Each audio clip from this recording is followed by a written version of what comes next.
La Quimera de la Paz, así titulé mi última columna publicada en El País.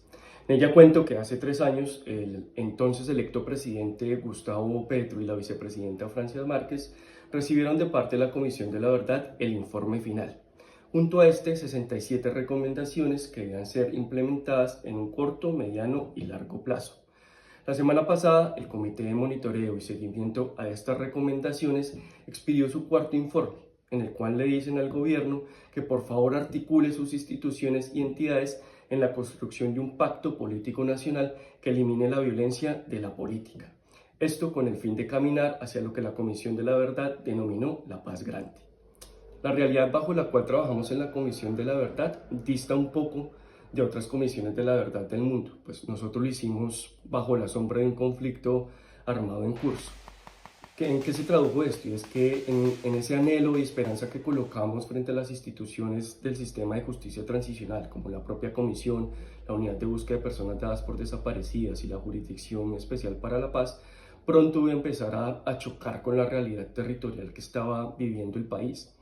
Acordémonos que antes de la dejación de armas por parte de las FARC, tanto el Ejército de Liberación Nacional como el hoy denominado Ejército Gaitanista de Colombia habían empezado a reacomodarse en el país, ambos con un plan nacional de apoderarse de zonas que antes eran zonas de retaguardia de la insurgencia de las FARC y también en un plan orquestado por sus mismos lineamientos, por sus mismas directrices para ocupar estas zonas, sobre todo en las que había zonas de cultivos de uso ilícito y minería ilegal.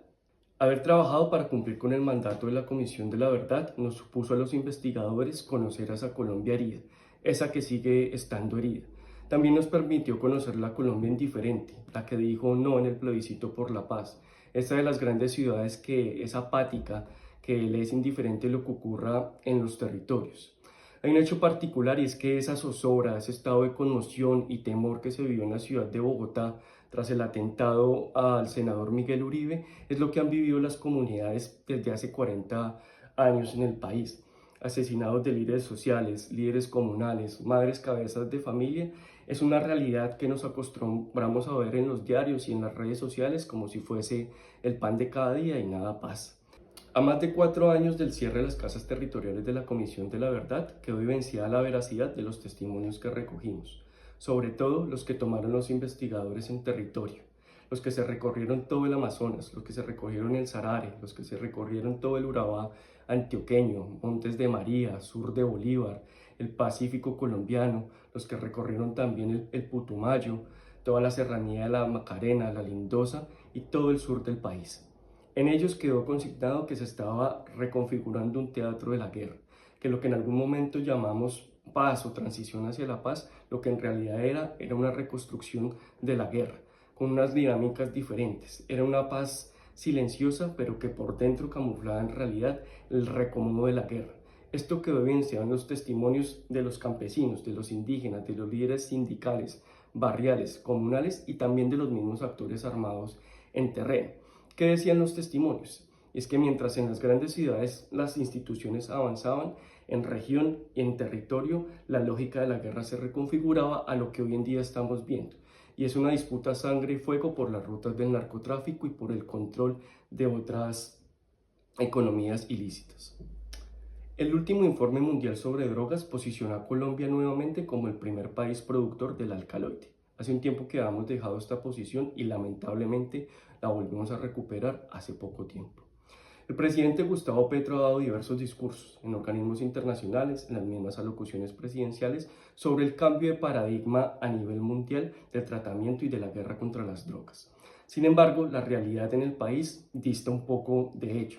Primero, el gobierno no ha avanzado en la promesa de generar nuevos indicadores de todas aquellas personas, tanto campesinas como indígenas, que viven en las zonas de producción de hoja de coca.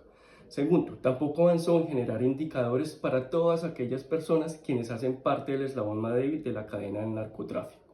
¿Esto qué ha conllevado? Que en Colombia no ha existido nunca un enfoque de derechos humanos y de salud pública para todas las personas que habitan estas zonas. Esto es una petición de antaño, no es de ahora, pero es una recomendación que recogió la Comisión de la Verdad a partir de todos los insumos de los diálogos tanto con indígenas como campesinos en las zonas cocaleras. no ha habido una intención por parte del gobierno de cumplir y ha habido un muy lento avance. Otra de las recomendaciones de la Comisión de la Verdad que no se han tenido en cuenta es salir del prohibicionismo en el que está actualmente Colombia y transitar a nuevos modelos de sustitución legal estricta que controle el Estado. Tampoco se ha hecho. Se ha hecho una petición explícita y una recomendación directa, y es que se vinculen a los campesinos y a las comunidades indígenas en diálogos permanentes que permitan conocer sus demandas. Esta ha estado demasiado lenta. Y finalmente, una de las últimas y quizá una de las más importantes es que tiene que haber una renegociación del Programa Nacional Integral de Sustitución de Cultivos de Uso Ilícito. Si esto no es así, va a ser muy difícil que transitemos o que otra vez empecemos a hablar de una reducción, de una desescalada de la violencia en estas zonas. Aparte de este foco, el comité de seguimiento en este informe también plantea una crítica a la paz total. Ya lo había hecho previamente en su informe 2 y 3, diciendo que las metodologías propuestas en las distintas mesas de conversación no servían y no generaban alivios rápidos para las comunidades en territorio. En esta oportunidad, el comité le insiste al gobierno nacional que articule a las comunidades a los diálogos. En la única que se había tenido una participación de la ciudadanía y de la sociedad en general habían sido en las mesas de diálogo con la insurgencia del ELN. Sin embargo, en las otras mesas poca participación había visto. ¿Qué le dice el comité al gobierno? Y es que por favor sea más práctico y más ágil en las medidas tomadas para que haya un alivio en los territorios. Finalmente, el comité saca unas cifras de los pocos resultados de la política de la paz total e invita también a la ciudadanía a volcarse a defender la paz, a que la construyamos entre todas y todos. En la columna yo termino haciendo una invitación y un llamado, y es a que veamos el Acuerdo de La Habana como la hoja de ruta que tiene el país para la construcción de la paz.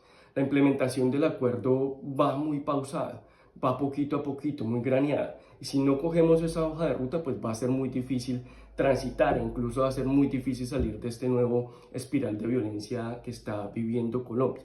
Creo que el Acuerdo de La Habana es la hoja de ruta que tenemos todos los colombianos, tanto los que le dijeron no a la paz en el plebiscito como los que le dijimos sí a la paz y seguimos trabajando por la construcción de la paz territorial. Creo finalmente que pese al asedio que hay de los órdenes sociales armados en territorio, toda la sociedad colombiana le ha fallado a las comunidades campesinas, a los indígenas, a los líderes sociales, a las madres comunitarias.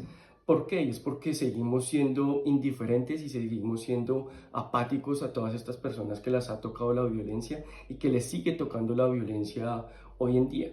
Yo creo que desde las ciudades miramos con cierto clasismo hacia esa Colombia profunda, hacia esa Colombia rural, hacia esa Colombia que muchos hoy no conocen, ¿no?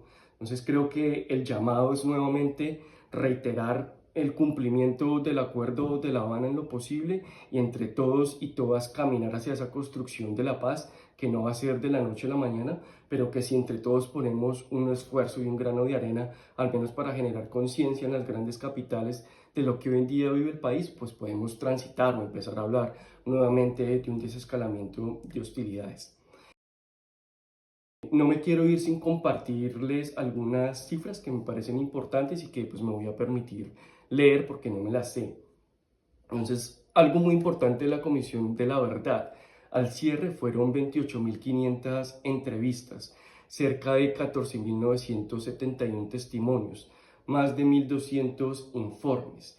Y hay, escuchen esto bien, más de 23.000 horas de grabaciones y 58.000 imágenes. Esto sin tener en cuenta todo el volumen de documentación que llevaron los testimoniantes.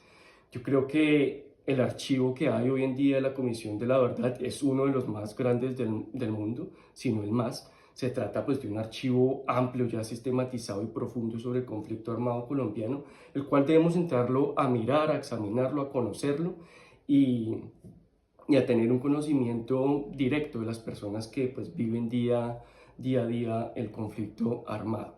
Yo creo que, pues bueno, por acá termina esta primera videocolumna. Déjenme saber en los comentarios qué les pareció y nos vemos en la próxima, que espero sea el fin de semana.